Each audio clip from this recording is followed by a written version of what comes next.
नमस्कार दोस्तों, स्वागत है आपका सिविल्स एजुकेशन में। टेस्ट नंबर 7 कर रहे हैं हम लोग और ये आज लास्ट पार्ट करेंगे, ठीक है। यानी 121 से 150 क्वेश्चंस, ठीक है। और एक बात और बतानी थी, आप जब भी टेस्ट सीरीज़ देखा करें इस वीडियो से या फिर किसी और भी मीडियम से या फिर हार्ड कॉपी से ही पढ़ रहे हो, तो आप लोग उसकी प्लीज़ एक सिनॉप्सिस बना लिया करें हर टेस्ट की। मतलब एक टेस्ट आपको एक या दो पेजेस में, A4 पेजेस में आपका आ जाना चाहिए, ताकि लास्ट टाइम पे आपको रिवीजन करने में दिक्कत ना हो, ठीक है। वैसे मैं इसकी सिनॉप्सिस दे दूंगा पूरे टेस्ट की, पूरी दृष्टि जो 16 टेस्ट हैं दृष्टि के, मैं इसकी सिनॉप्सिस दे दूंगा बाद में बना के, जब हम लोग कंप्लीट कर लेंगे तो कोई दिक्कत नहीं आएगी। फिर भी आप लोग अपने इस तरह से भी करते रहें, रिवाइज करने में आसानी हो जाती। नहीं तो वीडियो से थोड़ी ना रिवाइज करेंगे पूरा। जब 2 दिन बचेंगे प्रीलिम के तब वीडियो थोड़ी ना देखोगे। अगर पूरा सिनॉप्सिस नहीं बना पा रहे हैं तो एटलीस्ट टेस्ट सीरीज में जितने भी करंट अफेयर्स के क्वेश्चन हैं उनको एक साथ एक जगह लिखते रहें, ठीक। तो मैं इसको भी प्रोवाइड करा दूंगा, ठीक है। चलिए अब क्वेश्चन पे चलते हैं। क्या करना है आज हम लोग को 121 से ना। चलिए 121 देखिए, मैं इसको थोड़ा जूम कर ले रहा हूँ। 121 में क्या लगा, भारत के योजना आयोग को स्थापित किया गया था। ये प्लानिंग कमीशन की बात कर रहे हैं। प्लानिंग कमीशन का इस्टेब्लिशमेंट कब हुआ था ये बताना है। देखो आंसर तो आपको पता होगा, मार्च 1950 में इसकी स्थापना हुई थी, ठीक है। इसके अलावा और भी आपको जानना जरूरी है कुछ बातें इसमें। ये जो बॉडी है इसको एक्स्ट्रा कॉन्स्टिट्यूशनल बॉडी बोलते थे, ठीक है। एक्स्ट्रा कॉन्स्टिट्यूशनल यानी जो आप लोग हिंदी में पढ़ते होंगे संविधान उत्तर संस्थाएं। तो ये एक्स्ट्रा कॉन्स्टिट्यूशनल बॉडी का मतलब है कि इनका उल्लेख जो है वो कॉन्स्टिट्यूशन में नहीं है, ठीक है। और ना ही ये स्टैट्यूटरी बॉडी है, स्टैट्यूटरी बॉडी ना तो ये स्टैट्यूटरी बॉडी होती है, ना ही ये कॉन्स्टिट्यूशनल बॉडी है। ये एक्स्ट्रा कॉन्स्टिट्यूशनल बॉडी है। इसका मतलब है कि इनकी जो स्थापना हुई थी वो एग्जीक्यूटिव रेजुलेशंस के माध्यम से हुई थी, ठीक है। एग्जीक्यूटिव रेजुलेशन से, ये समझते हैं ना। यानी मंत्रिपरिषद के प्रस्ताव से जो संस्थाएं बनती हैं उनको एक्स्ट्रा कॉन्स्टिट्यूशनल बॉडी बोलता है, ठीक। मंत्रिमंडल प्रस्ताव से। और स्टैट्यूटरी बॉडी कब बनती है आपको पता है, जब संसद प्रस्ताव पारित करे, बिल पारित करे, ठीक है। या संसद द्वारा अधिनियम के माध्यम से जो संस्थाएं बनती हैं उनको स्टैट्यूटरी बॉडी बोलते हैं। और कॉन्स्टिट्यूशनल बॉडी का आप लोग समझ रहे हैं कि जिनका उल्लेख जो है वो संविधान में होना चाहिए, या फिर अगर उल्लेख ना हो तो बाद में दर्जा मिल जाए तब जाके वो कॉन्स्टिट्यूशनल बॉडी बने, ठीक है। तो इस तरह की ये बॉडी है। तो याद रखना कॉन्स्टिट्यूशनल बॉडी थी ये, अब तो खैर है नहीं, अब तो इसकी जगह नीति आयोग ने ले ली, ठीक है। प्लानिंग कमीशन में कुछ खामियां थी तभी नीति आयोग को लाया गया है ना। इन सब पे हम लोग बाद में डिस्कस कर लेंगे क्योंकि ये बड़ा फिर टॉपिक हो जाएगा। बस अभी मोटा मोटा इतना जान लीजिए कि पीसी जो थी इसमें डिसीजन मेकिंग जो बॉडी के जो लोग थे, या प्लानिंग कमीशन का जो कंपोजिशन था, कंपोजिशन मतलब जो उसमें लोग थे, मेंबर थे, मेंबर स्टेट भी था, ठीक है, स्टेट गवर्नमेंट भी थी, लेकिन डिसीजन मेकिंग में उनको बहुत ज़्यादा राइट नहीं थे। लेकिन नीति आयोग में स्टेट गवर्नमेंट को भी डिसीजन करने के लिए, डिसीजन मेक करने के लिए काफ़ी कुछ राइट्स दिए गए। तो एक तरह से ये बोल सकते हैं प्लानिंग कमीशन जो थी वो यूनिटरी बॉडी थी, यूनिटरी बॉडी की तरह काम करती थी। यूनिटरी समझ रहे हैं ना, मतलब एक ही सरकार के पास सब कुछ था, यानी सेंट्रल गवर्नमेंट के पास पूरी पावर थी प्लानिंग कमीशन में। नीति आयोग में स्टेट गवर्नमेंट को भी अपनी शक्तियाँ मिली हैं, इसलिए इसका नेचर जो है वो फेडरल की तरह है, फेडरल, ठीक। ये फेडरल नेचर का है नीति, और प्लानिंग कमीशन यूनिटरी नेचर का था, ठीक है। इतना बहुत है। तो ये योजना का स्थापना जो हुई आपको पता चल गया 1950 में, ठीक। 122 देखिए, 122 इम्पोर्टेंट है, ठीक है, इम्पोर्टेंट है, पढ़िए इसको। प्रधानमंत्री आत्मनिर्भर स्वच्छ भारत योजना के संदर्भ में हम लोगों को बताना है। पूरी योजना का नाम क्या है, पीएम आत्मनिर्भर स्वस्थ भारत, ठीक है। पीएम आत्मनिर्भर स्वस्थ भारत मतलब स्वच्छता में भी आत्मनिर्भर बनना है। तो ऑब्वियसली इसका participation central plus state government का होना चाहिए। सेंट्रल का पूरा जिम्मा थोड़ी ना है स्वच्छता का। तो हम लोगों ने पिछले क्वेश्चन में या पिछले टेस्ट में हम लोगों ने योजनाएं पढ़ी थी, 2 तरह की योजनाएं पढ़ी थी। एक थी CSS यानी सेंट्रली स्पॉन्सर्ड स्कीम, और दूसरी थी केंद्रीय क्षेत्र की योजना, ठीक है, केंद्रीय क्षेत्र की योजना। पहली स्कीम जो है स्पॉन्सर्ड है स्टेट के लिए, यानी यहाँ पे जो काम करने का तरीका है CSS में वो सेंट्रल प्लस स्टेट गवर्नमेंट दोनों करती हैं, ठीक है। यहाँ पे पार्टिसिपेशन दोनों गवर्नमेंट का रहता है। योजनाओं को बनाता तो सेंट्रल है, लेकिन लागू करने का जो अधिकार है, जिम्मेदारी है, वो स्टेट गवर्नमेंट को दिया जाता है। और CSS में जो विषय हैं, किस विषय से इसमें स्कीम बनती हैं, यूनियन लिस्ट से प्लस कॉन्करेंट लिस्ट से भी बन सकती हैं। और केंद्रीय क्षेत्र की योजना है ये सिर्फ और सिर्फ सेंट्रल गवर्नमेंट की हैं, ठीक है, सेंट्रल गवर्नमेंट की। और ये पूरी की पूरी सेंट्रल गवर्नमेंट द्वारा फंडेड होती हैं, ठीक है, वित्त पोषित होती हैं, फंडेड होती हैं। और इनके जो विषय होते हैं, मतलब यूनियन लिस्ट में जितने भी विषय हैं, यूनियन लिस्ट से ही कोई सब्जेक्ट रहेगा, उसी सब्जेक्ट को हम लोग बोलेंगे केंद्रीय क्षेत्रक योजना, ठीक है, क्योंकि यूनियन लिस्ट पे ही काम करने का अधिकार सिर्फ सेंट्रल गवर्नमेंट को है ना, इसलिए केंद्रीय क्षेत्रक योजना है। तो ये जो आत्मनिर्भर स्वच्छ भारत योजना जो है वो केंद्रीय क्षेत्रक योजना होगी, CSS है, सेंट्रली स्पॉन्सर्ड स्कीम, ठीक है, यानी केंद्र प्रायोजित योजना है। तो ये पॉइंट गलत है, पहला पॉइंट। दूसरे में इस योजना के तहत इन्होंने बोला है कि यहाँ पे 4 रीजनल नेशनल लेवल के नेशनल विषाणु विज्ञान संस्थान स्थापित किए जाएंगे। विषाणु विज्ञान यानी वायरोलॉजी, वेरी वेरी इंपॉर्टेंट। एक इंस्टीट्यूट आप लोग हमेशा पढ़ते हैं, नेशनल इंस्टीट्यूट ऑफ वायरोलॉजी, बताइए कहाँ पे है, ये तो बहुत इंपॉर्टेंट है। नेशनल इंस्टीट्यूट ऑफ वायरोलॉजी यानी राष्ट्रीय विषाणु विज्ञान संस्थान कहाँ पे है, पुणे, वेरी वेरी इंपॉर्टेंट, पूछता है, ठीक है, याद रखना। अब ऐसे ही 4 रीजनल लेवल पे भी इंस्टीट्यूट स्थापित करने की बात की गई है। तो ये फैक्ट याद रखना, यहाँ पे जो 4 नंबर लिखा है बिल्कुल याद रहना चाहिए 4, क्योंकि पूछेगा कि इस योजना के तहत कितने रीजनल नेशनल विषाणु विज्ञान संस्थान स्थापित करने की बात की है, 4, ठीक है, 4 याद होने चाहिए। तो ये आंसर पॉइंट नंबर 2 ठीक है, ठीक है। तो आप इसको पॉइंट नंबर 2 ठीक कर लीजिए, पहला गलत हो गया क्योंकि ये सेंट्रली स्पॉन्सर्ड है, क्षेत्रक नहीं है। क्लियर, चलिए आगे बढ़ें, चलो आगे बढ़ते हैं। 12वां question very very important, economy का क्वेश्चन है। ये कह रहे हैं कि when a deficit budget is financed through the print of money, ये बोल रहे हैं कि सरकार जब घाटे को, पैसा को प्रिंट करके कम करना चाहती है तो उस चीज़ को फिर क्या बोलते हैं। कभी कभी ऐसा भी पूछा जाता है कि गरीबी को कम करने के लिए RBI क्यों नहीं करती, सरकार पैसा छाप क्यों नहीं लेती और सबको क्यों नहीं दे देती जेब में, सबको पैसा छाप के 10-10 लाख रुपए दे दो हर नागरिक को, तो इससे गरीबी दूर हो जाएगी। तो ये सब कॉन्सेप्ट जो है वो अर्थव्यवस्था के खिलाफ है, रूल्स के खिलाफ है। ये तो वही वाली बात होगी ना कि भाई आप सप्लीमेंट से बॉडी अगर बना रहे हैं तो उसकी अलग बात है, और आप जिम में जाके 2-2 घंटे पसीना बहा के बॉडी बना रहे हैं तो उसकी एक अलग वैल्यू है। तो क्वेश्चन तो समझ में आया ना। अब देखिए इसमें कुछ शब्द दिख रहे हैं हम लोग को, मोनेटाइज आप लोग समझते होंगे। मोनेटाइज का मतलब क्या होता है, टू मेक मनी, मतलब पैसा बनाना, टू मेक मनी, और टू प्रिंट मनी। अगर वीडियो की लेंथ ज़्यादा हो जाए तो आप लोग प्लीज़ 1.25 पे देख लिया करें, ठीक है, 1.25x स्पीड पे। और डेफिसिट समझ रहे हैं, डेफिसिट यानी घाटा, यानी घाटे को आप कम कर लो, कैसे, मनी को प्रिंट करके। लेकिन ये पॉसिबल है क्या इकोनॉमी के लिए, बिल्कुल नहीं है।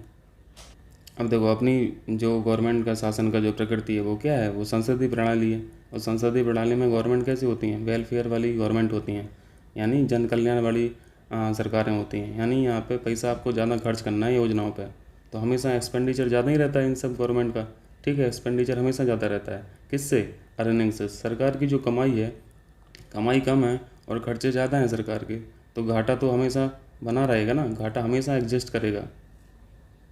तो ये जो घाटा है, अब ऐसा थोड़ी ना कि सरकार RBI से बोले कि भैया हमारे लिए प्रिंट कर दो, पैसा प्रिंट कर दो और ये घाटा को कम कर दो। तो सरकार को ये घाटा कम करने के लिए RBI से नहीं बोलती है पैसा छापने के लिए, उसके पास अलग तरीके हैं, ठीक है, गवर्नमेंट के पास अलग तरीके हैं। तो ये घाटा कम करने के लिए या फिर सरप्लस मनी की ज़रूरत है सरकार को, तो कहाँ से लाएगी, तो कहाँ से लाएगी कि ले लिए क्या करना है सरकार को, वो कर्जा ले लेती है। कर्जा कहाँ से ले लेगी, एक्सटर्नल सोर्स से ले लेती है, IMF है ना, वर्ल्ड बैंक ग्रुप है ना, और बाकी अपना RBI भी है। RBI से पैसा छापवाती नहीं है गवर्नमेंट, पैसा उधार ले लेती है सरकार, RBI से पैसा उधार ले लेती है। तो मनी प्रिंट करने से ज़्यादा बेटर है कि आप उधार ले लें। तो फिर RBI के पास 3 ऑप्शन होते हैं सरकार को पैसा देने के लिए। ये क्वेश्चन हम लोग पहले भी डिस्कस कर चुके हैं। RBI सरकार को पैसा कैसे देती है, उनके जो ट्रेजरी बिल होते हैं, ट्रेजरी बिल को इशू करके, RBI ट्रेजरी बिल को इशू कर देता है और दूसरे बैंकों से उधार ले लेता है सेंट्रल गवर्नमेंट के लिए, ठीक है। दूसरा ये है कि RBI के पास सरकार का सरप्लस मनी भी रहता है, तो उस सरप्लस मनी से भी कुछ सेंट्रल गवर्नमेंट को RBI दे देती है, ठीक है। तो यहाँ पे सरप्लस मनी लिख दे रहे हैं हम, सरप्लस मनी, और तीसरा तरीका आपको पता ही है, यहाँ से उधार ले लो, IMF से, वर्ल्ड बैंक से, AIIB से।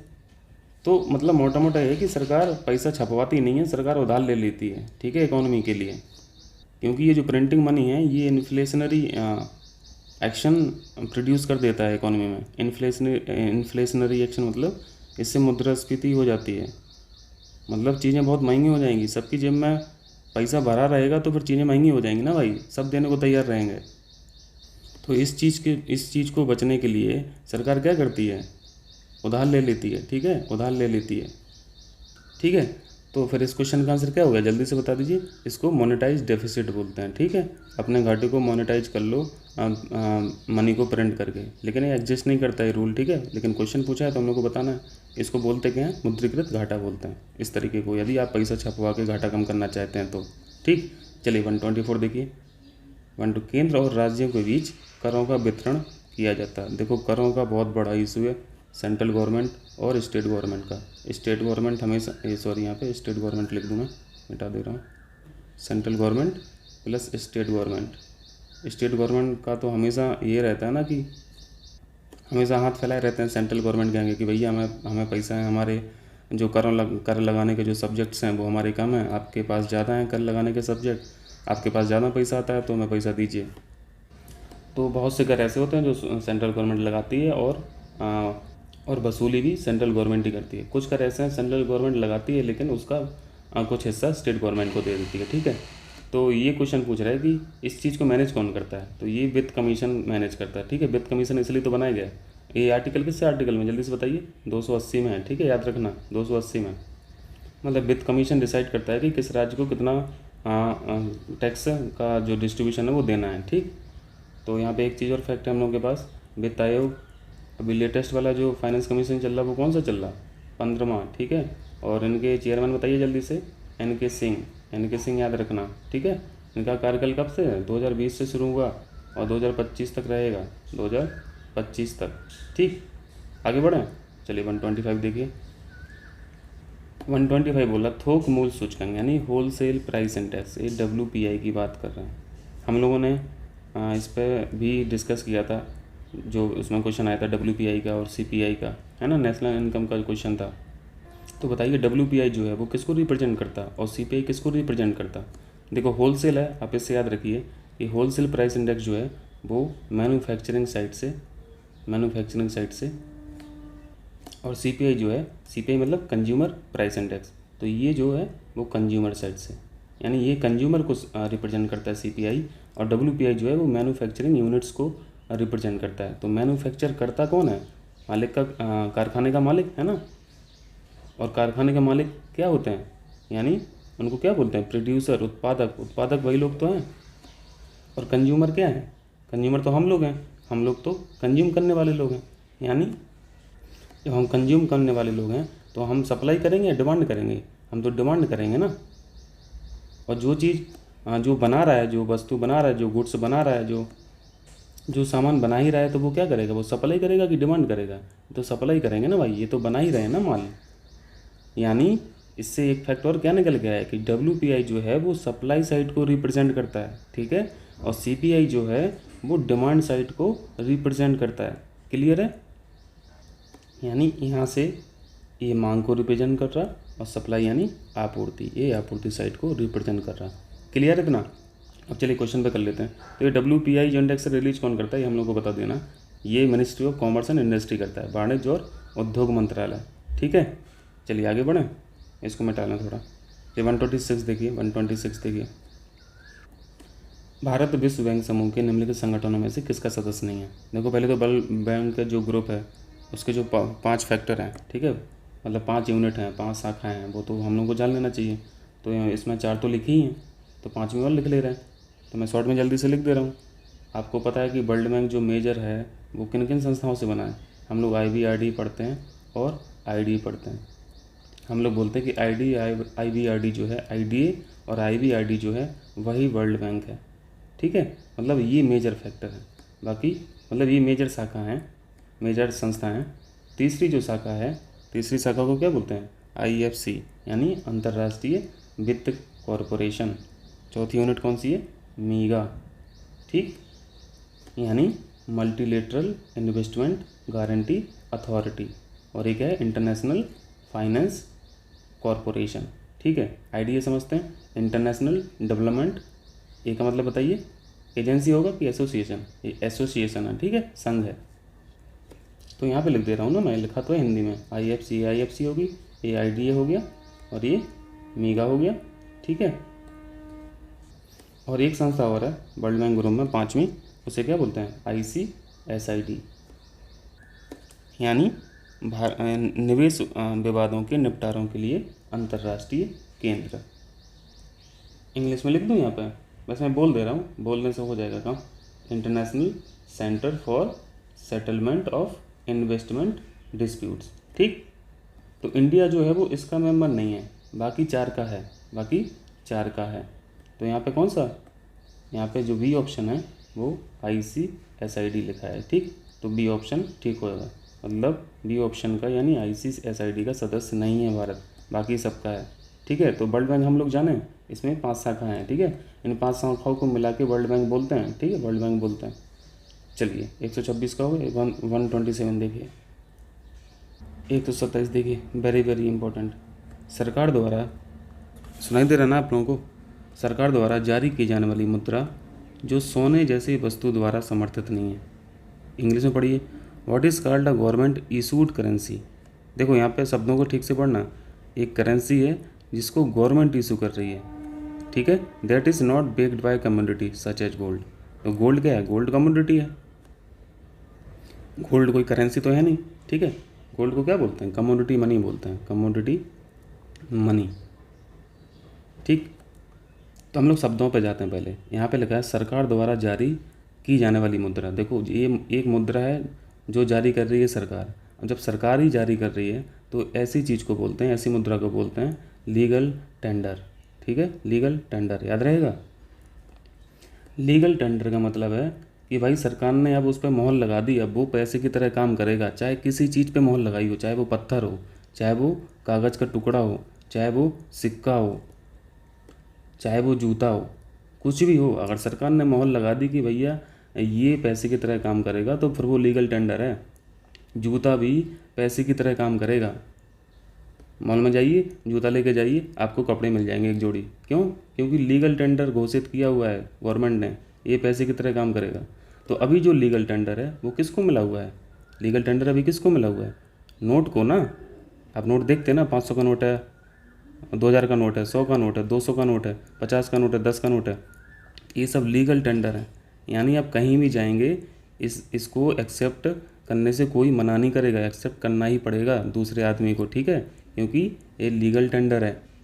यानी आप जो अपने पॉकेट में जो भी करेंसी रखते हैं आज इंडियन रुपी वाली, वो सारी की सारी लीगल टेंडर है। जैसे 5 का नोट, 10 का नोट, 20 का नोट, 50 का, 100 का, ठीक है, 500 का, 2000 का, या फिर सिक्का हो 10 रुपये का, 1 रुपये का, 2 रुपये का, ये सब लीगल टेंडर है। अब जैसे मैं एग्जाम्पल लूँ, एक 2000 का नोट है, जब तक ये लीगल टेंडर है चलेगा 2000 में। भाई किसी भी दुकान पर जाओगे चल जाएगा 2000 का। मान लो गवर्नमेंट ने बोल दिया कि 2000 आज से 2000 का नोट जो है वो आज से बंद, तो फिर इसकी क्या वैल्यू रह जाएगी बताइए? एक कागज़ का नोट है 2000 का, इसकी कोई वैल्यू रहेगी? जैसे अभी 2016 में क्या हुआ था, डिमोनेटाइज हुआ था ना, 500 का नोट और 1000 का नोट, उसकी कोई वैल्यू है आज? कोई वैल्यू नहीं है, सिर्फ कागज़ का टुकड़ा है। क्योंकि डीमोनेटाइजेशन के बाद वो लीगल टेंडर नहीं रहा, लीगल टेंडर नहीं रहा वो। तो ये तो चलो थोड़ा ये बैकग्राउंड में बात हुई। अब मेन क्वेश्चन पे आते हैं। देखो एक नोट है 2000 का, ठीक, लेकिन ये नोट है, ठीक है, कागज़ का टुकड़ा है, कागज़ का टुकड़ा ही तो है ना 2000 का नोट।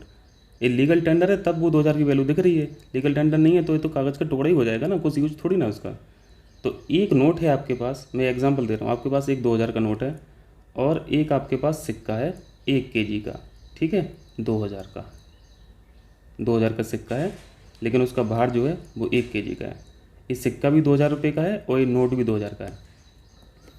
और सिक्का सिल्वर का होगा या फिर तांबे का होगा, कॉपर का होगा, ठीक है, या फिर गोल्ड का भी हो सकता है, लेकिन गोल्ड का नहीं रखते हैं क्योंकि गोल्ड का 1 केजी का 2000 का नहीं होगा ना, तो हम लोग सिल्वर और कॉपर को रखते हैं। मैं यहाँ पे समझाना चाह रहा हूँ एक चीज़, इसलिए ये बता रहा हूँ। अभी 2 चीज़ें आपके पास हैं, 2000 का नोट है और 2000 रुपये का ही सिक्का है, लेकिन उसका वजन 1 केजी का है। इसका मतलब है मान लो सरकार का मूड हुआ कि ये हम 2000 का नोट बंद कर रहे हैं, ये 2000 का सिक्का भी बंद कर रहे हैं, तब आप बताइए किसकी वैल्यू ज़्यादा हो जाएगी, इसकी नोट की वैल्यू ज़्यादा हो जाएगी या सिक्के की वैल्यू। देखो नोट तो बेकार हो गया क्योंकि डिमोनेटाइज हो गया, सरकार ने बोल दिया अब 2000 का नोट नहीं चलेगा, तो इसकी वैल्यू क्या होगी, जीरो होगी, कुछ भी नहीं आप कर सकते उस कागज़ के नोट से। लेकिन ये जो आप सिक्का देखिए, सिक्का मान लो 2000 का वैल्यू तो ख़त्म हो गई, लेकिन 1 kg वजन तो है आपके पास सिल्वर का, मान लो सिल्वर का सिक्का है तो 1 kg वजन का सिल्वर तो है कम से कम आपके पास, उसको पिघला के कुछ बना लो, है ना, चेन बनवा लो, बिछुड़ी बनवा लो, पायल बनवा लो, बन सकता है ना, कागज़ के टुकड़े से थोड़ी ना बन सकता है। इसका मतलब है जो कॉइन है, सिक्के हैं, इनमें इंट्रिंसिक वैल्यू होती है, ठीक है, इंट्रिंसिक वैल्यू होती है। और जो नोट हैं इनमें कोई इंट्रिंसिक वैल्यू नहीं है। इंट्रिंसिक वैल्यू मतलब अगर इसकी रियल वैल्यू गवर्नमेंट ने जो ऑथराइज किया है जिस वैल्यू के लिए, वो वैल्यू ख़त्म हो जाए तो फिर उसका क्या यूज रहेगा, कुछ भी यूज नहीं है। तो आपने क्या क्या सीखा, आपने सिक्के और कागज़ का फ़र्क जान लिया, सिक्के और कागज़ का फ़र्क जान लिया। यानी जब तक लीगल टेंडर हैं तब दोनों के जलवे हैं, लेकिन जब लीगल टेंडर ख़त्म हो गया इस चीज़ का और इस चीज़ का, तो फिर नोट का जलवा ख़त्म हो जाएगा और सिक्के का जलवा तब भी बरकरार रहेगा, ठीक है। क्योंकि हमारे पास 1 किलो का वजन का कॉपर तो है, सिल्वर तो है, मान लो गोल्ड ही हो तो हम उसको गला बना के कुछ तो बना ही लेंगे, कागज़ का क्या करेंगे, वो तो तपन भी नहीं करेगा ठीक से ठंड में। तो ये जो कागज़ की मनी है, कागज़ की मनी को बोलते हैं फिएट मनी, ठीक, कागज़ की जो मनी है उनको फिएट मनी बोलते हैं। और जो कॉइन है इनको हम लोग कमोडिटी मनी बोलते हैं, कमोडिटी मनी, दिख रहा है ना, कमोडिटी मनी।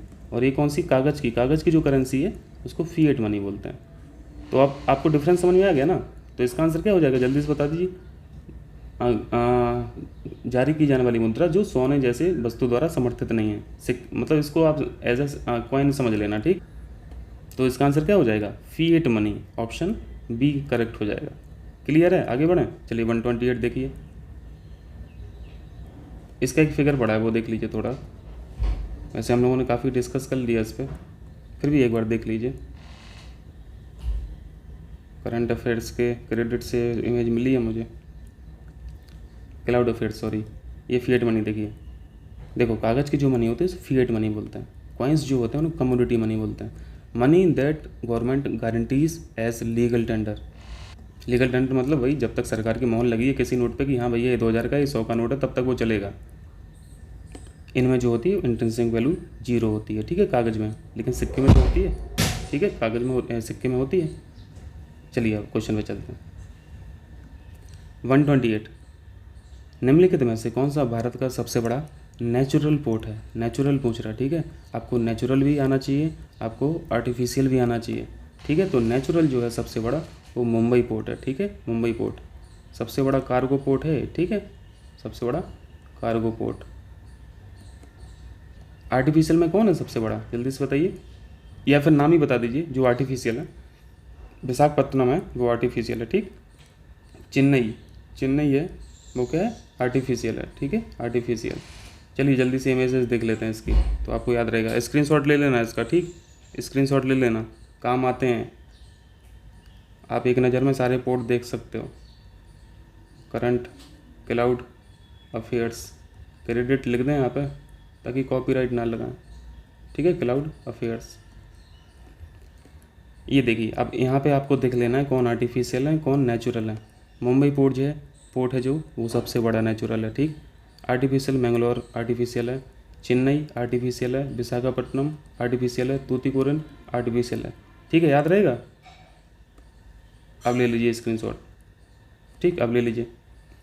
क्लियर है, क्वेश्चन पे बढ़े आगे। चलिए 129 पे देखते हैं। 129 वेरी इंपॉर्टेंट, वेरी इंपॉर्टेंट, ठीक है। क्वेश्चन क्या पूछ रहा है, global multi dimensional poverty index, यानी वैश्विक बहुआयामी गरीबी सूचकांक के बारे में हम लोगों को बताना है। तो देखिए सबसे पहले तो हम लोगों को गरीबी सूचकांक में इंडिकेटर्स कौन कौन से होते हैं ये जान लेना चाहिए, है ना। तो जो इंडिकेटर है मेन 3 है, ठीक है, 3 मेन है, बाकी इसमें फिर सब डिवाइडेड भी हैं। तो पहले हम लोग 3 देख लेते हैं। पहला इंडिकेटर जो है वो हेल्थ है, ठीक, स्वास्थ्य। दूसरा इंडिकेटर एजुकेशन यानी शिक्षा, और तीसरा इंडिकेटर जो है वो है लिविंग स्टैंडर्ड, ठीक। इसके फिर सब डिवाइडेड पार्ट्स भी हैं, तो टोटल 10 इंडिकेटर हो जाते हैं, ठीक है। लेकिन हम लोग को मेन जो रखना है वो 3 इंडिकेटर हैं, ठीक। मतलब इन्हीं के आधार पर ये जो गरीबी सूचकांक है वो बनाती है। बनाता कौन है? इसकी दो संस्थाएं हैं, वो भी हम लोग को जान लेना है। एक है OPHI, ठीक, OPHI जो ऑप्शन 2 में लिखा ही हुआ है, पॉइंट नंबर 2 में लिखा हुआ है, Oxford poverty and human development initiative, plus और कौन सी संस्था जो बना रही है? UNDP, very very important. ये दो संस्थाएं जो हैं वो इस इंडेक्स को फॉर्म करती हैं, बनाती हैं। ये सब इंडिकेटर्स अभी हम लोग इमेज के माध्यम से देख लेंगे। पहले हम लोग जान लेते हैं इसका जो विकास हुआ है, यानी जो ये डेवलप ये 2010 में हुआ, पहला पॉइंट, ठीक है। दूसरे पॉइंट में इस इंडेक्स को बना कौन रहा है, हम लोगों ने अभी देखा, OPHI और UNDP, ठीक है। तो पॉइंट नंबर 2 में यही लिखा है, OPHI और संयुक्त राष्ट्र विकास कार्यक्रम द्वारा जारी किया जाता है, यानी पॉइंट नंबर 2 भी सही है। तीसरा पॉइंट में देखिए, यह इंडेक्स द्विवार्षिक, यानी ये बोल रहे हैं कि वाई एनुअली रिलीज होता है, वाई एनुअली नहीं होता है, हर साल होता है, ठीक है, हर साल होता है, यानी पॉइंट नंबर 3 गलत हो गया। हर साल पढ़ते हो ना गरीबी सूचकांक, हर साल पढ़ते हैं हम लोग, यानी हर साल रिपोर्ट आ रही है। चौथा पॉइंट देखिए, भारत को बहुआयामी गरीबी सूचकांक 2020 में 62वां स्थान पर रखा गया, वेरी वेरी इंपॉर्टेंट। एक अलग से क्वेश्चन भी आ सकता है, ठीक है। ये तो जैसे कोडिंग में क्वेश्चन है, कूट में क्वेश्चन है, एक सेपरेट क्वेश्चन भी बन सकता है कि बहुआयामी गरीबी सूचकांक 2020 में भारत का कौन सा स्थान रहा। तो 62 आपको याद रखना है, ठीक। तो आंसर तो हम लोगों को मिल गया कि पहला सही है, दूसरा सही है और चौथा सही है, ठीक है, यानी ऑप्शन सी करेक्ट हो गया। क्लियर। अब आइए थोड़ा सा इंडिकेटर्स देख लेते हैं, क्योंकि मेंस में काम आएंगे लिखने के लिए। इंडिकेटर्स देखिए, ये देखिए, दिख रहा है 3 डायमेंशंस ऑफ पॉवर्टी। ये गरीबी को ये कैसे मेजर करते हैं? इन फैक्टर के माध्यम से ये करते हैं। पहला हेल्थ, एजुकेशन और लिविंग स्टैंडर्ड। हेल्थ में क्या क्या देख रहे हैं? न्यूट्रिशन देख रहे हैं, पोषण स्तर देख रहे हैं, ठीक। चाइल्ड मोर्टेलिटी देख रहे हैं, जो बाल मृत्यु होती है वो देख रहे हैं। एजुकेशन में ये 2 चीज़ें देख रहे हैं, ईयर्स ऑफ स्कूलिंग और स्कूल अटेंडेंस, ठीक है, यानी अटेंडेंस जो रेशियो होता है। ईयर्स ऑफ स्कूल में आप कितने साल तक स्कूल जा रहे हैं, 10 तक गए हैं, 12 तक गए हैं, 8 फेल होने के बाद फिर स्कूल ज्वाइन ही नहीं किए हैं, ये सब चीज़ें यहाँ पे ईयर्स ऑफ स्कूलिंग देखते हैं कि आपकी एजुकेशन हुई कहाँ तक है। लिविंग स्टैंडर्ड में कुकिंग, फ्यूल, सैनिटेशन यानी स्वच्छता, वाटर, इलेक्ट्रिसिटी, फ्लोर एसेट, यही सब चीज़ें, ये सब चीज़ों के माध्यम से क्या बनता है? पॉवर्टी इंडेक्स, ठीक। और जो SDG था, SDG में कौन से नंबर का गोल है? कौन से नंबर का गोल है? पॉवर्टी को 0 करना है। 2030 तक टारगेट है ना 0 पॉवर्टी का। बताइए कौन सा टारगेट है? गोल नंबर 1 याद रखना, ठीक है। उसको देख लो एक बार फिर से, इसको बार बार देखो, क्योंकि मुख्य परीक्षा में अगर ये 17 को 17 लिख दोगे तो बड़ा इम्पैक्ट पड़ेगा एग्जामिनर पे। पहला नंबर गोल दिख रहा है आपको, मैं जूम कर दूँ, पहला गोल दिख रहा, no poverty, goal number first, ठीक है। चलिए वापस क्वेश्चन पे चलते हैं। तो आंसर क्या निकल के आया? तीसरा ऑप्शन हो गया, ठीक। नेक्स्ट क्वेश्चन पढ़िए, 130। सेंसस का क्वेश्चन है, 2011 में भारत की न्यूनतम जनसंख्या घनत्व वाला केंद्र शासित प्रदेश बताना है, यानी जहाँ पे मिनिमम पॉपुलेशन डेंसिटी है और किस UT में है, यूनियन टेरिटरी में, वो बता देना है। आपको पता है डेंसिटी मतलब समझते हैं? ये जो पॉपुलेशन डेंसिटी का मतलब है कि 1 किलोमीटर स्क्वायर एरिया में कितने लोग रह रहे हैं, ठीक है, वही पॉपुलेशन डेंसिटी होती है। और मेजर हम लोग 1 किलोमीटर स्क्वायर में करते हैं। तो आपको दोनों याद रखना है, UT में भी याद रखना है और स्टेट में भी याद रखना है। UT में सबसे कम जनसंख्या घनत्व जो है वो अंडमान निकोबार का है, ठीक। यदि स्टेट का पूछ लेगा तो आप अरुणाचल प्रदेश लगा देना, ठीक है। वहाँ की पॉपुलेशन डेंसिटी बहुत कम है अरुणाचल प्रदेश की, ठीक। क्लियर है। आगे बढ़ें, चलिए 131 देखिए। 131 कह रहा है, विश्व की पहली जहाज tunnel, very very important current point of view से, which among the following countries is going to construct the world first ship tunnel. में देखो फर्स्ट है, फर्स्ट जहाँ पे लिखा रहे अलर्ट हो जाना है हम लोगों को, क्योंकि इंपॉर्टेंट हो जाता है। टनल तो बहुत सारी हैं, लेकिन ये शिप टनल है, शिप टनल ये पहली है। ये मतलब यहाँ पे पानी भरा होगा कहीं, ठीक है, यहाँ पे फिर एक पेनिनसुला होगा, फिर यहाँ पे पानी भरा होगा, तो इस तरफ से जहाज़ को इस तरफ जाना है, तो यहाँ पे क्या किए होंगे, ये लोग काटे होंगे इसको, यहाँ पे टनल बनाए होंगे अंदर ही अंदर, फिर इस तरफ जहाज़ आ जाएगा। मतलब यहाँ पे घूम के नहीं जाना पड़ेगा जहाज़ को, ठीक है। स्थल पे तो हम लोग बहुत सारी टनल देखे हैं, जम्मू कश्मीर में तो अब लाइन से बन रही हैं, लेकिन ये शिप वाली है, यानी वाटर के अंदर से ये टनल बन रही है। वाटर से अंदर का मतलब ये जो पेनिनसुला बीच में आ रहा है उन 2 वाटर बॉडी के बीच में, इसको खोद के बनाएंगे ना टनल, तो ऐसा जो होने वाला है वो नॉर्वे में होने वाला है, वेरी वेरी इंपॉर्टेंट, ठीक। इसका इमेज देखिए, इमेज में दिखा दे रहा हूँ, देखिए ये नॉर्वे दिख रहा, ये हिस्सा ये वर्ल्ड मैप का हिस्सा है, ठीक है। ये नॉर्वे को कैपिटल क्या है? ओस्लो। ये जो रेड कलर से दिख रहा है आपको, यहाँ पे टनल बनने वाली है। इसको आप देख लीजिए यहाँ पे, इसको आप यहाँ पे थोड़ा सा यहाँ पे इन्होंने बड़ा करके दिखाया। ये वाला जो हिस्सा है वो यहाँ पे दिख रहा है आपको। ये जो पेनिनसुला है छोटा सा हिस्सा, यहाँ पे जो रेड कलर का मार्क दिख रहा है, मतलब इस रास्ते से इस रास्ते पे जाएंगे अब, ठीक है। जहाज इस रास्ते से इस टनल के माध्यम से दूसरी वाटर बॉडी में एंटर करेगा। इसको ऐसे नहीं घूमना पड़ेगा, ठीक है। यहाँ पे जो पहले रास्ता दिखा रहा है ना येलो कलर से, ऐसे नहीं घूमना पड़ेगा जहाज को। यहाँ पे कुछ इमेज और पड़ी हैं, देखिए ये वाटर बॉडी है, ये वाटर बॉडी है, यहाँ से टनल बनेगी। यहाँ पे टनल देखो यहाँ पे दिख भी रहा है, ठीक। एक इमेज और पड़ी है, इसको भी देख लीजिए। अब क्लियर दिख रहा है, यहाँ से आपको क्लियर हो गया होगा। चलें अब आगे चलें क्वेश्चन पे। तो याद रखना, नॉर्वे में बन रही है वर्ल्ड की पहली शिप टनल। 132 देखिए, निम्नलिखित में से किस राज्य ने भारत का पहला FPO पोर्टल विकसित किया। FPO पोर्टल क्या चीज़ है? यहाँ पे FPO का फुल फॉर्म है, F से मतलब है फार्मर, ठीक है, P से मतलब है प्रोड्यूस, और O से मतलब है ऑर्गेनाइजेशन। P से मतलब है प्रोड्यूसर, ठीक है, प्रोड्यूस नहीं प्रोड्यूसर, और ये O से मतलब ऑर्गेनाइजेशन, ठीक। क्लियर है इतना? अब इस नाम से हम लोग इस पोर्टल के बारे में समझेंगे। देखो इस पोर्टल पर जितने भी उत्तर प्रदेश में, यदि उत्तर प्रदेश की यदि ये पोर्टल है, उत्तर प्रदेश का अगर पोर्टल है, तो उत्तर प्रदेश के जितने भी प्रोड्यूसर हैं यानी उत्पादक हैं, उत्पादक संगठन जो हैं, वो इस पोर्टल पर रजिस्टर होंगे, ठीक है। वो अपने उत्पादों के बारे में बताएंगे, वहाँ पर सारी जानकारी रहेगी इस पोर्टल में। इन सब उत्पादकों के जो भी ये सब जो उगाते होंगे, बनाते होंगे, एडवांस टेक वाली क्रॉप्स जो यूज करते होंगे, यानी कृषि से संबंधित जितनी भी जानकारी होगी वो आपको इस पोर्टल के माध्यम से सब कुछ मिल जाएगा। और आपको मिल जाएगा मतलब आपको कौन, ये आप कौन है? ये फार्मर्स को ये हेल्प दी जाएगी। फार्मर्स डायरेक्टली इस पोर्टल पर जाके किसी भी उत्पादक के बारे में जानकारी जुटा सकते हैं, उसका डॉक्यूमेंट डाउनलोड कर सकते हैं। उस डॉक्यूमेंट में सारी चीज़ें रहेंगी कि आप क्या प्रोड्यूस कर रहे हैं, आप कैसे प्रोड्यूस कर रहे हैं, आपका प्रोडक्शन कितना है, आपकी इतनी अच्छी टेक्नोलॉजी कैसे है कि आपका 1 हेक्टेयर में 100 बोरे पैदा हो जा रहे हैं। इस तरह के जो प्रोड्यूसर हैं वो यहाँ पर रजिस्टर्ड रहेंगे।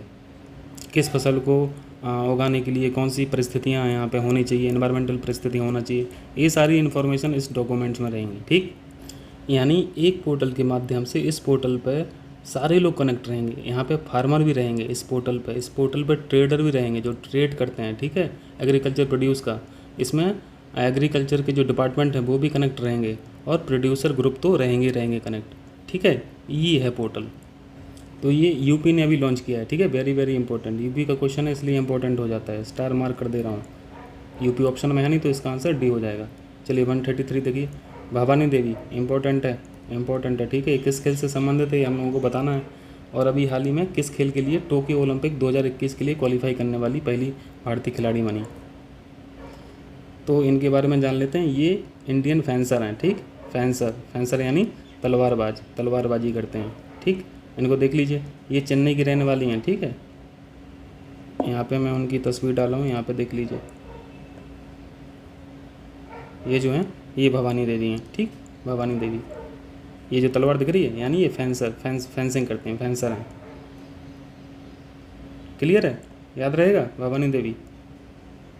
चलिए, और ये चेन्नई की रहने वाली हैं, ठीक। ये कहाँ की हैं?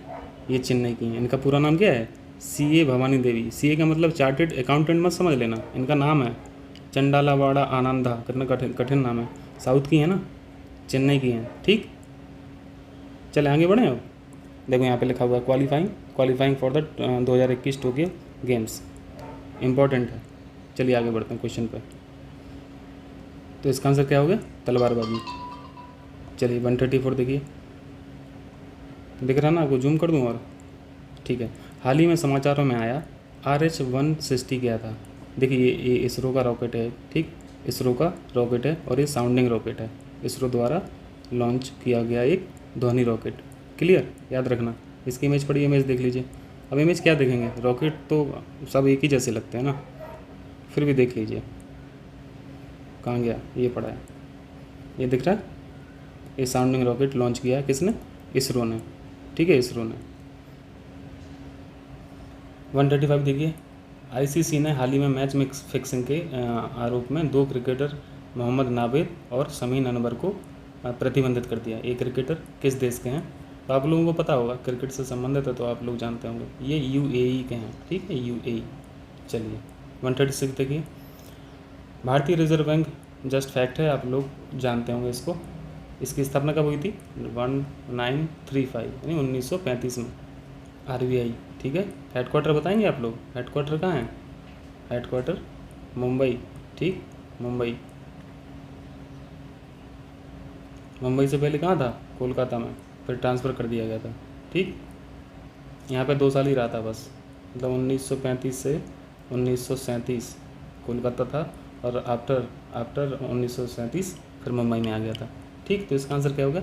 1 अप्रैल 37। देखिए ये भी इंपॉर्टेंट क्वेश्चन है, एक मुद्रा का अवमूल्यन यानी डी वैल्यूइंग ऑफ करेंसी, ये क्या चीज़ है बताइए आप लोग। नाम से, शाब्दिक अर्थ से तो यही समझ में आ रहा है कि आप किसी भी मुद्रा की वैल्यू को डाउन कर रहे हैं, है ना, यही तो लिखा है, मूल्य को अवमूल्यन कर रहे हैं, डाउनग्रेड कर रहे हैं वैल्यू को। ठीक, अब आप मुद्रा की वैल्यू यदि आप घटा देंगे तो चीज़ें सस्ती हो जाएंगी ना, चीज़ें सस्ती हो जाएंगी तो बाहर के जो एक्सपोर्टर, बाहर के जो फॉरेन कस्टमर लोग हैं वो तो फिर ज़्यादा से ज़्यादा ख़रीदना चाहेंगे ना इस चीज़ को, क्योंकि ये सस्ती हो गई है। आपने मुद्रा डाउन कर दी और ये जो प्रोडक्ट है वो सस्ता हो गया, तो बाहर के जो फॉरेन कस्टमर है वो ज़्यादा से ज़्यादा लेना चाहेंगे कि नहीं। यानी आपने डी वैल्यू करके, करेंसी को डी वैल्यू करके अपने प्रोडक्ट की डिमांड बढ़ा ली है ना, डिमांड बढ़ा ली है, तभी तो फॉरेन कस्टमर आ रहे हैं सस्ता होने की वजह से। यानी डिमांड बढ़ा दी, सस्ता करके आपने प्रोडक्ट की डिमांड बढ़ा दी, तो फॉरेन कस्टमर आ रहे हैं और खूब भर के यहाँ से ले जा रहे हैं, यानी आपने एक्सपोर्ट बढ़ा दिया है, अपना एक्सपोर्ट बढ़ा दिया है। ठीक है, तो एक्सपोर्ट के लिए तो फ़ायदा है, मुद्रा को अवमूल्यन करना एक्सपोर्ट के लिए फ़ायदा है, लेकिन इंपोर्ट के लिए क्या फ़र्क पड़ेगा आप लोग बताएं। इंपोर्ट क्या फ़र्क पड़ेगा, ये बढ़ जाएगा कि घट जाएगा? मतलब इंपोर्ट के लिए नुकसानदायक है डी वैल्यू करना करेंसी का, या फ़ायदेमंद है? इंपोर्ट बहुत महंगा हो जाएगा हम लोगों का। ठीक है, इंपोर्ट बहुत महंगा हो जाएगा, हम लोग को ज़्यादा पैसा देना पड़ेगा। इंपोर्ट का मतलब हम लोग कुछ खरीद रहे हैं बाहर से, तो बाहर के लोगों को, हम लोगों को डॉलर की मात्रा बढ़ा के देनी पड़ेगी। तो जब इंपोर्ट महंगा हो जाएगा तो हम इंपोर्ट करेंगे क्यों? तो इसलिए तो किया जाता है ये डी वैल्यू क्यों किया जाता है कि हमें इंपोर्ट कम से कम करना पड़े, यानी इंपोर्ट को हतोत्साहित कर दो और एक्सपोर्ट को प्रमोट कर दो, बढ़ा दो। ये दोनों चीज़ों का एक कॉम्बिनेशन है, एक्सपोर्ट को बढ़ाना है और इंपोर्ट को घटाना है, तो आप डी वैल्यू कर दो करेंसी की। तो कौन सा ऑप्शन दिख रहा है आपको? निर्यात की लागत घट जाएगी या बढ़ जाएगी? निर्यात की लागत कम हो जाएगी। ठीक है, निर्यात तो लागत कम हो जा रही थी, तभी तो एक्सपोर्ट आ रहे थे बाहर से खरीदने, तभी तो भर के माल ले जा रहे थे यहाँ से। ठीक है, चलिए नेक्स्ट क्वेश्चन करते हैं। 138 देखिए, 138 में बस क्रेडिट रेटिंग एजेंसी बताना है, कौन सा क्रेडिट एजेंसी है। क्रिसिल के बारे में आप लोग जानते होंगे, ये क्रेडिट रेटिंग है, इसका फुल फॉर्म क्या है? Credit rating information services of India limited. ठीक, तो इसके नाम में ही पहले लिखा है CR, क्रेडिट रेटिंग, तो ये तो क्रेडिट एजेंसी है ही। कियर जो है वो क्रेडिट एनालिसिस एंड रिसर्च है, तो ये भी क्रेडिट एजेंसी है। ठीक है, समीरा है, ये क्या है? ये लघु और मध्यम उद्योग के लिए रेटिंग करता है। ठीक है, समीरा। रेरा जो है वो आपने पढ़ा होगा, ये रियल एस्टेट से संबंधित है, रियल एस्टेट की एक अथॉरिटी है। ठीक है, इसका फुल फॉर्म क्या होता है? फुल फॉर्म जान लेंगे तो समझ में आ जाएगा, रियल एस्टेट रेगुलेटरी अथॉरिटी। ठीक है, क्लियर है? तो ये ऑप्शन क्रेडिट एजेंसी नहीं है। ठीक है, ये अथॉरिटी है, ये एक प्राधिकरण है। ठीक है, तो आंसर डी हो गया, हम लोग को नहीं बताना है ना, तो आंसर डी हो गया। चलिए 139 देखिए, पशुधन है, यहाँ पे क्या लगा? लाइव स्टॉक, यानी पशुपालन समझ लेना। ठीक है, पशुपालन क्षेत्र किसान क्रेडिट कार्ड के अंतर्गत नहीं आता। क्यों नहीं आता भाई? हमें पशुपालन करना है तो हम क्यों क्रेडिट कार्ड का यूज़ क्यों नहीं कर सकते? क्रेडिट कार्ड समझते हैं ना, KCC जो है, KCC में क्या है, किसान को लोन मिलता है ना, लोन मिलता है कितने का बताइए? इसमें शायद जो वो लिमिट जो है शायद 3 लाख का है, 3 लाख 5 साल के लिए होता है या शायद 3 साल के लिए, थोड़ा हमें कंफर्म करके बताना आप लोग। 3 लाख का लोन ले सकते हैं किसान लोग। ठीक, तो वो लोन पशुधन में भी यूज कर सकते हैं वो। ठीक है, यानी पशुधन या लाइव स्टॉक सेक्टर जो है वो क्रेडिट कार्ड के अंतर्गत आता है। तो पहला पॉइंट जो है वो गलत लिखा है। दूसरा पॉइंट देखिए, भारत में कृषि निर्यात नहीं, एग्री एक्सपोर्ट जो है, कृषि निर्यात में बासमती चावल का सबसे बड़ा हिस्सा है। बासमती चावल का नहीं है, सबसे ज़्यादा हिस्सा जो है वो है मराइन प्रोड्यूस का। मराइन प्रोड्यूस यहाँ पे लिख दूँ, मराइन प्रोड्यूस यानी समुद्री उत्पाद जो हैं, मराइन प्रोड्यूस। तो समुद्री उत्पाद को मैं शॉर्ट में लिख रहा हूँ मराइन प्रोड्यूस सबसे ज़्यादा पार्टिसिपेशन है, ठीक है। उसके बाद फिर बासमती चावल आता है, बासमती राइस, ठीक। और ये एग्री प्रोडक्ट है ना, एग्री प्रोडक्ट में है ये जो सीक्वेंस है, मतलब निर्यात में, ओवरऑल निर्यात में इसको मत समझ लेना, ठीक है। कृषि निर्यात में यदि सबसे बड़ा हिस्सा पूछे तब मानना है ये मराइन प्रोड्यूस, ठीक। तो ये ऑप्शन भी गलत है फिर, तो दोनों ऑप्शन इसमें गलत हो गए हैं, ठीक है। चलिए आगे बढ़िए। 140 देखिए, गिफन गुड्स के बारे में बताना है। गिफन गुड्स इंपॉर्टेंट क्वेश्चन है, इकोनॉमी का क्वेश्चन है।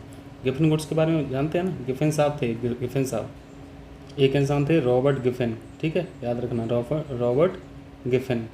इन्होंने कुछ प्रोडक्ट ऐसे बताए, कुछ प्रोड्यूस ऐसे बताए, कुछ गुड्स ऐसे बताए कि वो डिमांड का जो लॉ है उसको फॉलो ही नहीं करते हैं। एक बात पहले से जान लीजिए, गिफन गुड्स को हम लोग इन्फीरियर गुड भी बोलते हैं, ठीक है। इन्फीरियर समझते हैं आप लोग, इन्फीरियर गुड्स मतलब सस्ते सामान है, ठीक है। सस्ती मतलब इसमें सब्जियां भी आ सकती हैं। इन्होंने जो रिसर्च किया था वो हम अभी आपको एग्जांपल से बताते हैं। इन्फीरियर गुड्स मतलब जो सस्ते हैं, जो गरीब लोग यूज कर पाते हैं।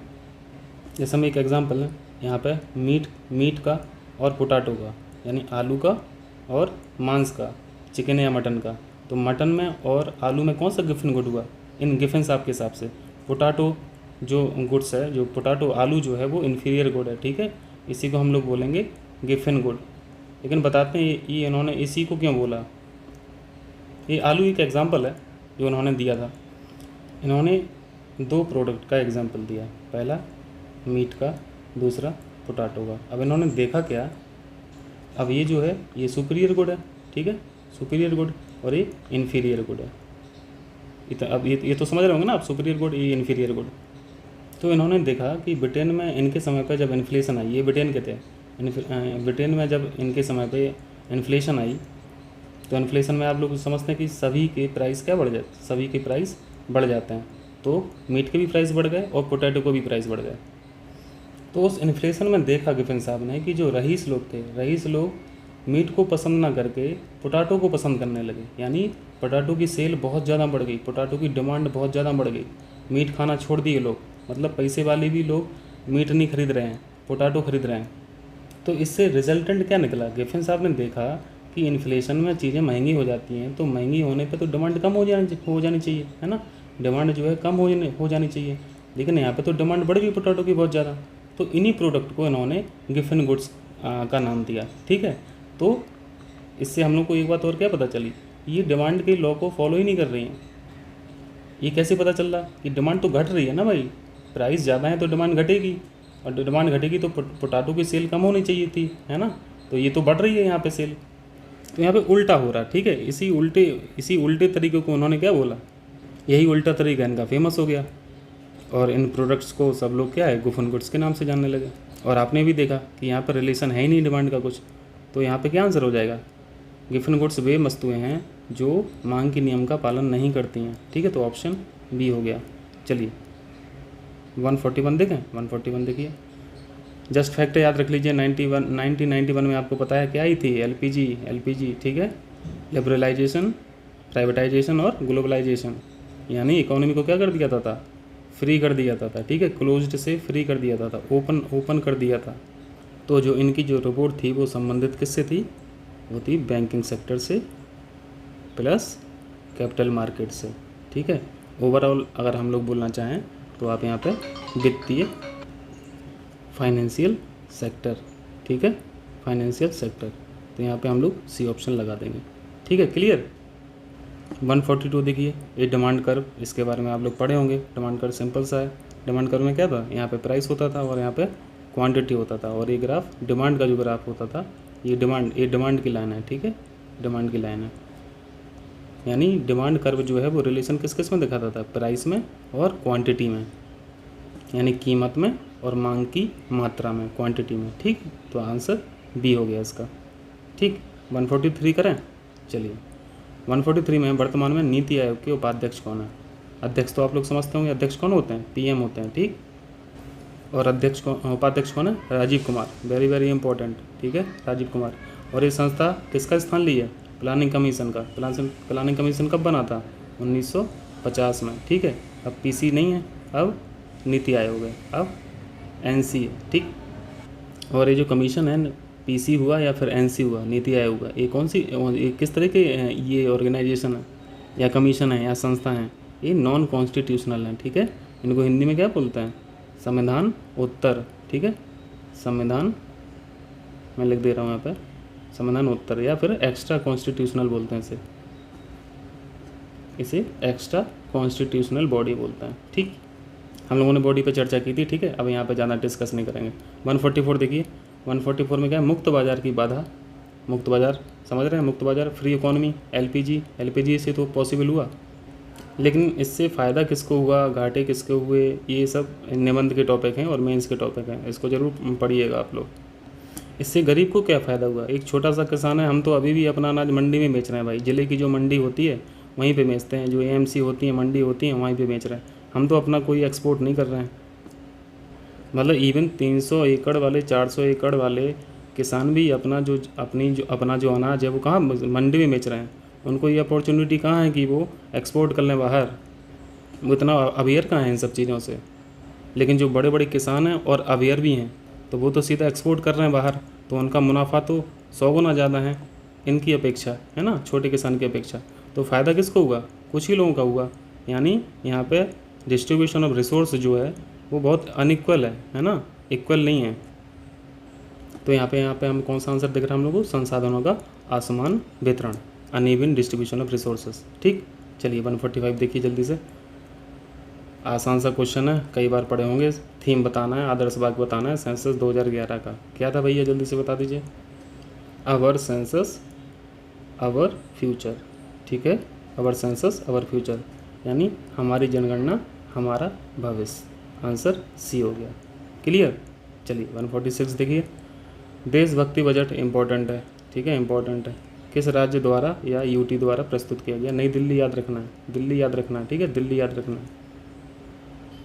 और ये जो बजट था इनका ई बजट था, ठीक है, ई बजट था, यानी इन्होंने ये जो वित्त मंत्री थे यहाँ के, दिल्ली के वित्त मंत्री जो हैं, उन्होंने सूटकेस में नहीं इस बार बजट को खोला, ठीक है, उनके पास इस बार टैबलेट था, ठीक है, इलेक्ट्रॉनिक मीडियम था, टैबलेट के माध्यम से। मैं इसलिए बता रहा हूँ क्योंकि ये क्वेश्चन पूछ लेगा कि टैबलेट के माध्यम से पहला ये जो बजट पेश किया वो कौन से राज्य ने या फिर कौन से यूटी ने पेश किया। तो पता चला हम लोगों ने इतना सब तो पढ़ा और ये पॉइंट छूट गया, तो ये आ गया, तो क्या मतलब है फिर। तो चलिए इसका आंसर दिल्ली होगा, ये फैक्ट भी याद रखना, ठीक है। टैबलेट से अब बजट पास हो रहे हैं, बजट पेश हो रहे हैं, सही है, ये तो अच्छा स्टेप है। इलेक्ट्रॉनिक मीडियम ज़्यादा से ज़्यादा लाएंगे तो पेपर की बचत होगी, पेपर बचेंगे तो पेड़ बचेंगे, और पेड़ बचेंगे तो नेचर बचेगा, सब कुछ बच जाएगा फिर। चलिए 147 देखिए, 147 में क्या है, कौन सभी प्रारूप में 10,000 अंतर्राष्ट्रीय रन बनाने वाली पहली भारतीय महिला और विश्व की दूसरी महिला बनी। इंपॉर्टेंट है, आपको पता होगा इसका तो आंसर, मिताली राज, ठीक है, मिताली राज, फैक्ट याद रखना। ये सभी अच्छे क्रिकेटर हैं, सभी अच्छी क्रिकेट खेलते हैं। चलिए 148 देखिए, 148 में क्या है, पहला समर्पित एक्सप्रेस कार्गो टर्मिनल। कार्गो समझते हैं ना, कार्गो मतलब माल, ठीक है, माल वाहक जो है, यहाँ पे मतलब पैसेंजर की बात नहीं हो रही है, माल वाहक जो एक्सप्रेस, चाहे ट्रेन का हो चाहे एरोप्लेन का हो, है ना, या फिर बाय रोड वाला हो, कार्गो का वही मतलब होता है, माल वाहक।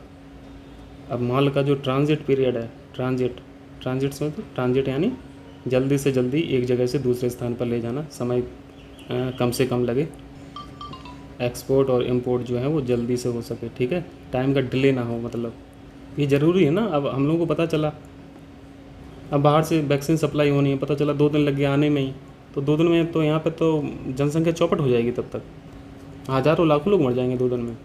तो इस बार देखा है कि डिले के कारण बहुत सी जानें तो गई हैं ना, तो ये डिले ना हो, अगर ऐसी इमरजेंसी आ गई तो कम से कम हम इस टर्मिनल का यूज करके सुपर फास्ट स्पीड में कुछ भी चीज़ मंगा तो सकते हैं बाहर से, ठीक है। तो ये है केम्पेगौड़ा अंतर्राष्ट्रीय हवाई अड्डा, बेंगलोर। इंपॉर्टेंट क्वेश्चन है, याद रखना, ठीक है। ज़रूरत के हिसाब से चीज़ें बना रही हैं सरकारें। और अभी आप लोगों ने देख लिया कि वैक्सीन की कमी से, इंजेक्शन की कमी से 1-1 मिनट 2-2 मिनट कितना भारी पड़ गया, अस्पतालों के सामने लाशें भरी पड़ी थी, बिछी पड़ी थी। 149 देखिए, हाल ही में सांगे ज्वालामुखी की करंट पॉइंट ऑफ व्यू से वेरी इंपॉर्टेंट, सांगे ज्वालामुखी कहाँ हुआ, ये इक्वाडोर में है, ठीक है, इम्पॉर्टेंट है, इसको देख लीजिए नहीं तो भूल जाएंगे। इक्वाडोर की एक इमेज पड़ी है, हाँ ये इसको देखिए, पहले फिगर देख लीजिए, ये है पीक। ये कौन सा वोल्केनो है? सांगे, सांगे, ठीक है। यहाँ से इरप्शन होता है। बाकी यहाँ पे लोकेशन पॉलिटिकल मैप में देख लीजिए, पॉलिटिकल मैप में ये इक्वेडोर दिख रहा है, ये इक्वेडोर दिख रहा है इतना, ठीक। इक्वेडोर में सांगे की लोकेशन ये है, ठीक। कोटोपैक्सी के बारे में आप लोग पढ़े होंगे। कोटोपैक्सी के बारे में क्या फैक्ट जानते हैं बताइए जल्दी से कमेंट में।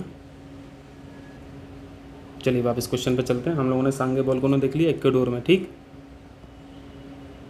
कहाँ पहुँचे? हाँ 149 है ना, 150 देखिए। काला नमक चावल महोत्सव, very very important art and culture का क्वेश्चन है। काला नमक चावल यानी ये चावल की वैरायटी है, ठीक है। काला नमक चावल की एक प्रजाति है जो रंग में काली है और साइज जो है वो बासमती चावल का है, ठीक, बासमती चावल का है। और आपको ध्यान रखना है कि काला नमक के नाम की जो चीज़ है वो चावल है, राइस है, ठीक है।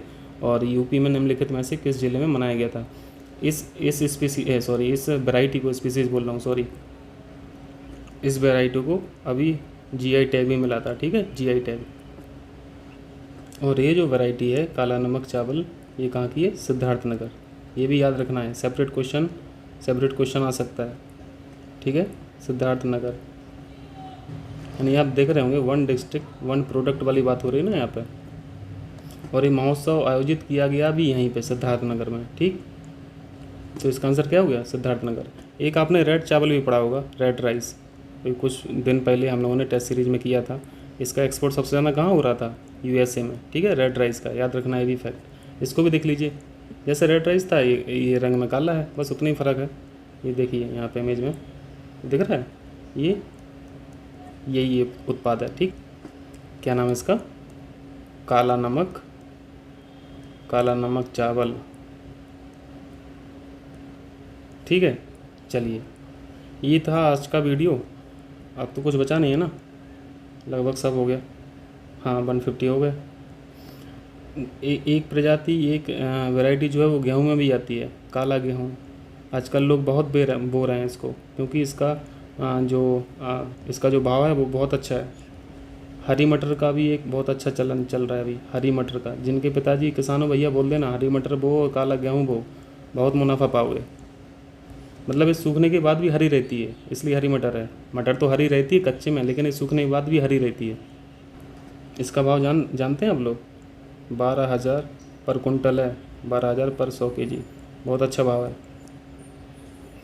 तो चलिए फिर चलते हैं, नेक्स्ट वीडियो में मिलेंगे। अब टेस्ट नंबर 8 करेंगे हम लोग, ठीक है। 7 पूरा कंप्लीट हो गया। आप लोगों का बहुत बहुत शुक्रिया अभी तक जुड़ने के लिए। अभी तक क्या, हमेशा शुक्रिया अदा करूँगा, आप लोग इतना सपोर्ट कर रहे हैं। चलिए सल्लू, फिर मिलते हैं कल, बाय बाय।